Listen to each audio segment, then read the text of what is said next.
Welcome to Alta's Survival and Preparedness. My name is Mike, and today before we open up this urban survival toolkit, let's address two things. Or let me point out what these puzzle pieces are and how they work together. First, where does this bag fit in?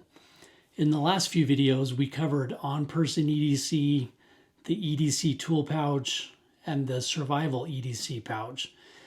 Those are true everyday carry, whether it's on your person, in a backpack, or in a sling bag. The last pouch we have to cover before we get to the get home bag is the urban survival tool pouch.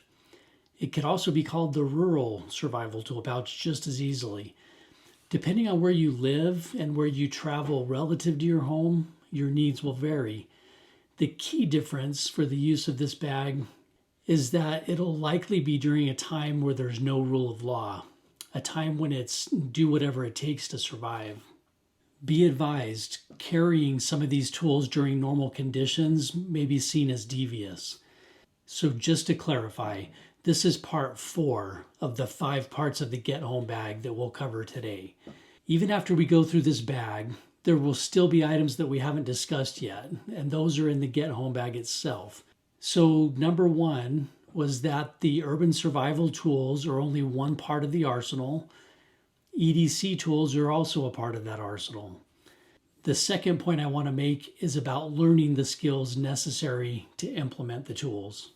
The most crucial part of any kit isn't what's inside it, but your ability to use it. If you don't know how to tie a knot, a cord won't help you.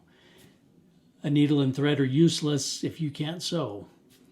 Matches won't be effective if you don't know how to build a fire. Knowledge is key.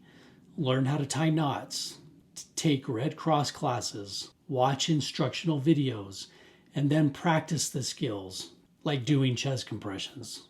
Ingenuity is even more important than the skills themselves. This kit is minimal because it's designed to be portable and versatile. This urban survival kit that we're going to go through today is not going to have everything that you need for every situation, but with a bit of creativity, it covers most of your basic needs. For example, if you need a full 42-inch pry bar to gain entry somewhere, you can use the 11-inch cat's paw pry tool that you do have, along with a piece of pipe for leverage. This kit is designed to make use of the resources around you, but you have to know how to use them and use them effectively. Of the 7 different sizes of Maxpedition organizers, this is the Maxpedition Beefy. This is 6 inches by 8 inches by 2.5 inches wide. There's a mesh slip pocket in the front with a hook and loop closure. This is a 2 by 3 inch loop filled for patches like my tool patch. The back is MOLLE compatible with this PALS webbing. There's an oversized carry handle. And of course, like all the others, it's made of lightweight ballistic nylon fabric with a Teflon fabric protector. So let's take a look inside.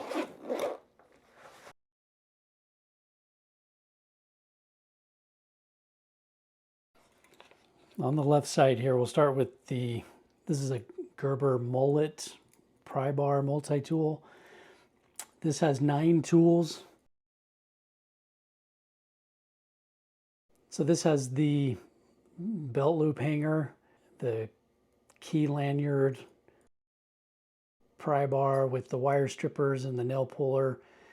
There's a scraper, flathead drivers, the Phillips driver, hex head driver here, and a bottle opener. So there's 9 in there somewhere. I don't know how many I named off, but this is the Gerber Mullet. Here we have the Titan 26-piece ratcheting screwdriver set. So there's the driver and extension, and these bits. Extremely useful, so I don't have to say a whole lot about this. Okay, this pen light is a Gearlight S100, similar to the Cabela's pen light that I have in another kit. This is 100 lumen LED light. They come in 2 packs, so they're compact with the pocket clips. So these have a diffused beam, so it's good for working in close places where you want to keep the light minimal, but it has a military grade aluminum casing, so it can withstand temporary submissions in water, and it takes 2 AAA batteries. So there's that. And then I can tell you right now that I go back and forth between keeping this headlamp in the get home bag itself or in here, because it is actually in the tool category, but it's convenient to keep one in the top pouch of the get home bag. So I just keep this in a bag to protect the lens. This is a Black Diamond Storm. I've had this one for a while. I used to use this just in my camping bag. But this, the thing that I like the most about these, and there's a similar one that I'll link. The ones that I have for my wife and daughter in their get home bags, I believe is also a Storm, but I will link it. Actually, there's 2 different ones. I think it's a Spot is the one that's similar to this, the Spot 400. So these have, I'll go through the settings real quick, but it has, some of them are, I'll try not to aim it at the camera. There's the red light function, there's the white light function, and then a dim light. And there's different settings within those. So you can, if you have it on the red light, you can have it so that it turns on with the red light. So you can use that at night so that you're not as readily seen, I guess, and saves energy as well. So the white light has up to 400 lumens on the max setting. And like I said, you can easily transition between full and dimmed power. You've got the dimming, the bright and dim settings. There's a strobe setting, the red feature. There's a green and blue night vision mode. And it's just a great compact with a good strap. It's really been one of my favorite headlamps. This is the one that I choose to keep in my urban survival bag and my get home bag. And again, this is an older model that, what did I call it? The Storm 400 LED. There are some of these still available. The newer model I'll link in the description. Oh, well, along with the spare batteries for this light, which reminds me I need to put some, I think it takes 3 AAA. So I need to add some spares for that. Okay, so we have the fire pick. I mentioned this in the last pack that we went through because I have a mini one of these, but this is the Firefighter Tools fire pick. It's from the Firefighting Tools of Babylon Corporation. So this is a simple entry tool. One side has the shove knife function, and the other side is the wedge to slide down on commercial doors. You can get behind a plate latch cover. So this is used commonly by firefighters and rescue teams. This is another example of one of the tools that you have to practice with. So practice. This is a Crescent 8-inch wire cutter. I often refer to it as a mini bolt cutter. Actually, just for a second, going back to this, I will leave the link on Amazon to this fire pick. Just be careful. There are some small tools that are like these. They're only like 3 inches long, and so they're only a few bucks, but they're not this same tool. Going back to this 8-inch bolt cutter, this is the Crescent, or it used to be the Wise brand. These are good for cutting chain link fences or chicken wire, small grade wire. It says that it cuts mild steel up to 5/32 diameter. So it'll cut some harder steel like the HRC 44 and Brunel 140, but it's not going to cut everything. But this will get you through a fence, definitely copper wire and things like that. So that's the Crescent 8-inch cutter. In here we have the Echelon pick set. This is by Covert Instruments. If you're looking to take your picking skills to the next level, this is the way to go. This is about the same price as the compact set that I have in my other kit, but this has a nice organizer that allows you to, it'll fold so that you can stand it up. It's got a magnetic, if you can see that. The magnetic latch on there locks to the back, but it's got 9 pockets to store picks and turners, and wool is called, but it's another door pick that gets behind the door latch. I am going to do another video on lock picking for those into the lock picking sport.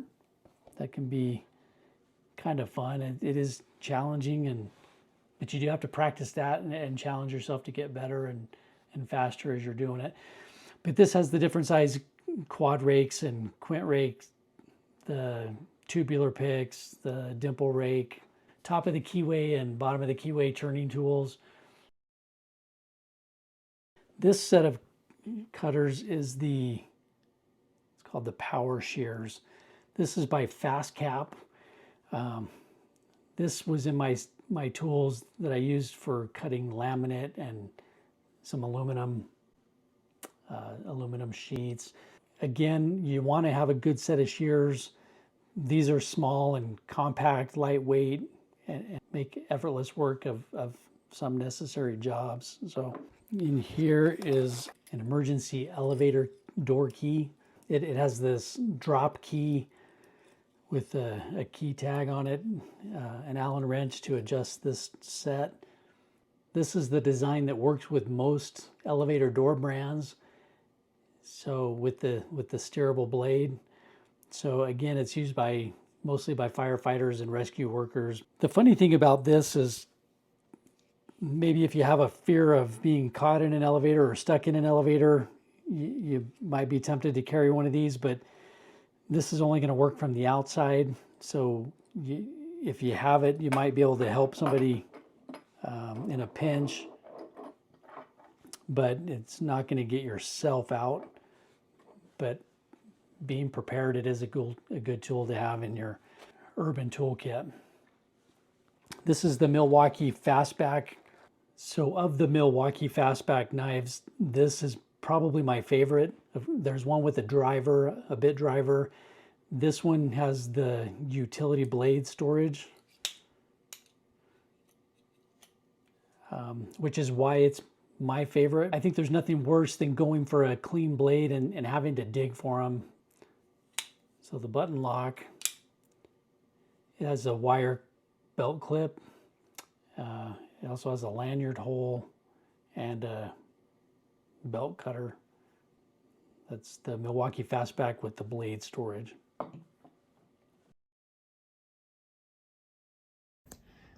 These are the 6-inch Riemann punch straight jaw pliers.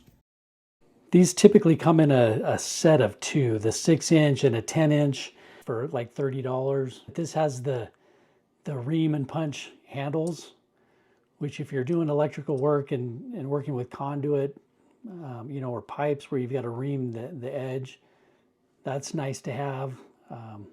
The punch feature to punch out the electrical knockouts. You might be wondering why it's not a Knipex. I'd love to have a pair of Knipex in here, but it's just hard to justify the cost for me when I can get this set of 2 for about half the price. Someday I hope to have the Knipex pliers. I choose to keep these in here right now. I do have a set of the Knipex, I don't know what that is, the 12-inch. I keep these in my tool bag in my truck. So I do have these available most of the time, but I don't have the little 5 or 6 inch, I guess 5 inch. This is a 6-inch adjustable generic wrench, which gives me an option to hold a nut on the back with this. Here I have a Bic lighter in a waterproof lighter case, which is in just about every toolkit I have. This is the Smith's, I think it's a Pocket Pal X2. It's a sharpener and an outdoors tool. I think it's really best described as something to maintain your knives. It's hard to sharpen your knives once they get dull with something like this. But there's an emergency ferro rod. There is a light function on it somewhere. This has the diamond rod to sharpen serrations and gut hooks. It's super lightweight, and I think it had a lanyard and a button compass on it at one time, and I've taken that off. But these are about 14 bucks with the carbide and the ceramic pull through. These are a necessary tool to have if you don't have a knife sharpening or knife maintenance kit with you. So this next tool is the Klein. This is the Klein Tools 7-in-1 impact driver. So there's the handle, the socket set. There are 6 hex driver sizes plus a 1/4 inch bit holder. They are impact rated, so you can switch the shaft from the handle to an impact driver. Going from this end, there's a 1/4 inch, 5/16, 3/8, 7/16, 1/2, and 9/16. Let's go through the multi-tool. This is a SOG Power Access Deluxe. This includes 21 tools. It's the most for any SOG multi-tool. It has the compound leverage plier for smooth opening and gripping. I'll put a graphic up so I don't have to open all these, but it has 2 knife blades, a can opener, a bottle opener, a wood saw, what else? 2 flat screwdrivers, a Phillips screwdriver, a 1/4 inch bit driver, and then it has 12 hex bits. These are the full-size 1/4 inch bits, and the hex driver in a holder, and it comes with a nylon sheath. We've got this 4-way Silcock key for accessing commercial water valves or spigots. You can get 2 of these for about 10 bucks on Amazon, and these are sturdy stainless steel, 1/4 inch to 9/32, 5/16, and 11/32. So, yeah, that's right. So that's the Silcock key. We've got the assorted zip ties. There are hundreds of uses for zip ties, so stuff a few of these in available pockets wherever you can, because they're extremely useful. I've got duct tape. This is looks like 10 feet of duct tape.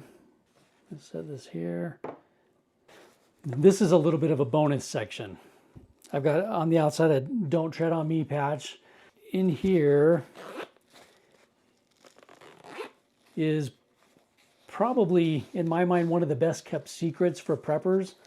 If you've seen this, you know what it is. If not, this is the Thomas Glover pocket reference guide. I know you can get them on Amazon. I'm going to put a link to this. This is the 4th edition. If you're going to buy one, I would buy the 4th edition because I think that's the latest release. But what is this? This has things like air tool CFMs and PSI requirements, tire size coding for load ranges. It has the periodic table of elements, copper wire current capacities. It has wood screw specifications, welding arc electrodes, decibels and voltage data. It has information for solder and alloys and flux and antifreeze. Just, you know, the strength of wood beams and stuff that, you know, if you lose internet access, you'll be without. So it even has a list of birthstones in it. Check this out. I can't remember the price on it, maybe 10 or 15 bucks, but well worth having in your kit. Anyway, I stuck some the equivalent of moleskin in here because you can never have too much of it. As well as an Uzi tactical pen. The reason I like this particular one is it has in the top here, it's got a little spare house key, if you can see that. Just in case you need to get in your house and you've locked yourself out, you know what I mean? A glass breaker, you got a pocket clip. This has a refillable ballpoint pen. It holds the Fisher Space Pen. So that's why I have that in here in particular. I'm gonna set this over here. In here I have my concealed carry permit, along with a little bit of light reading and some additional paper. So there's the paper, my concealed carry permit. I've got another bag here that has a few more tools in it that I'll go over with the go bag. But because they are tools, I'll just quickly give you a little preview. This is a 550 cord bracelet with the compass and a ferro rod and scraper. A cat's claw. This is an 11-inch. So the other tool in this bag are a couple of sets that I'm still working on finalizing, but these have heavy equipment keys. I've got everything from a little, you know, toolbox, like Craftsman toolbox key, but most of them are heavy equipment keys that fit like all makes, and like there'll be John Deere's that fit, you know, a couple dozen different John Deere front loaders and track hose, Cat front end loader. This is for John Deere and Hitachi.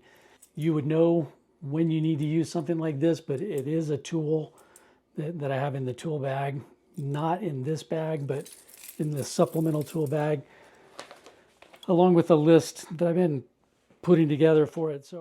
So let's sum up what we've covered so far.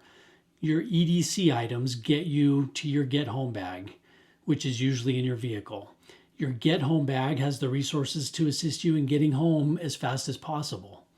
As part of the get home bag resources, you have the survival EDC pouch from the last video, and now the urban survival tools kit. Just as a note on this topic, we're not talking about carrying an axe and bolt cutters and other large tools and 100 feet of rope that we might need for a resupply trip, because this isn't what we're talking about. We're just talking about tools and resources to get us home. That would be a whole nother topic. In the next video, we'll be going through the actual get home bag, and we'll be making available to you a downloadable checklist for that bag. If that video is completed, you'll find the link here. In the meantime, check out this video to find out how to enter the giveaway for the custom ferro rod and the fire starting accessories. Be vigilant and stay ready. And make sure you don't miss this step-by-step video for making your own ferro rod handle.